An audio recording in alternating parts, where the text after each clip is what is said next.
What if I told you the richest person in history wasn't a tech billionaire, not a king from Europe, not a titan of Wall Street, but an African emperor from the 14th century, whose wealth was so vast, so unimaginable, that it literally broke economies?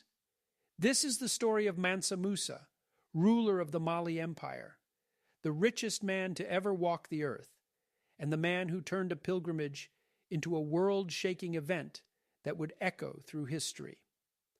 Our story begins in the heart of West Africa during the golden age of the Mali Empire. In 1312, a young man named Musa Keita IV rose to power, not through conquest, but by royal succession. His predecessor had set out on a voyage to explore the Atlantic Ocean and never returned. Musa, then a deputy ruler, was crowned king, and he inherited an empire of staggering riches. The Mali Empire wasn't just a kingdom, it was a superpower, stretching over 1 million square kilometers from the Atlantic coast deep into the Sahara. Its land was blessed with one crucial element: gold. Lots of it. At the time, Mali controlled over half of the world's known gold supply. Trade caravans carrying gold, salt, ivory, and slaves crossed its vast lands daily, connecting Africa with Europe and the Middle East. Mansa Musa didn't just rule an empire, he ruled the gold market of the medieval world. In 1324, Mansa Musa did something that stunned the known world. He announced he would embark on the Hajj, the pilgrimage to Mecca, a sacred duty for every Muslim. But Musa wasn't going alone. He set off with the most extravagant caravan in human history. Over 60,000 people, soldiers, attendants, officials, musicians, and slaves, hundreds of camels, each carrying up to 300 pounds of gold, luxurious textiles, food, tents, and gifts for every city along the way. The caravan stretched for miles. In some accounts, it took an entire day for it to pass any given point. As Musa moved through cities, Gao, Timbuktu, Walata, and then into North Africa, he gave away gold generously to the poor, to merchants, to rulers, to mosques, and then he reached Cairo. In Cairo, Musa's presence was like a golden storm. He donated so much gold to the people, the mosques, and the merchants, that the value of gold plummeted across Egypt. Prices skyrocketed. Inflation ran wild.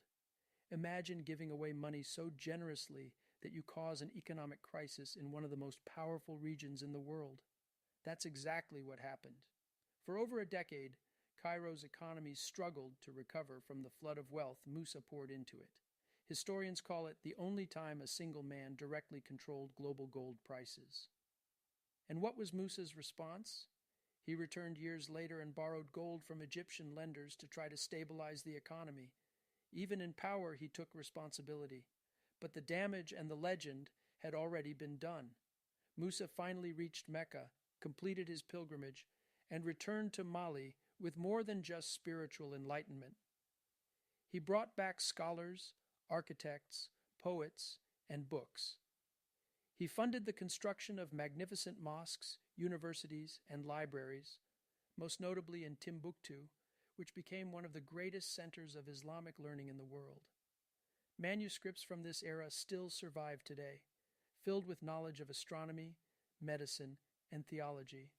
Musa understood something modern leaders often forget. True wealth is not in what you keep, but in what you build. After his death in 1337, the Mali Empire began to decline, and over centuries, the memory of Mansa Musa faded from mainstream history. But the legacy he left behind, his generosity, his intellect, his empire of knowledge and gold, remains a testament to what Africa once was and can be again.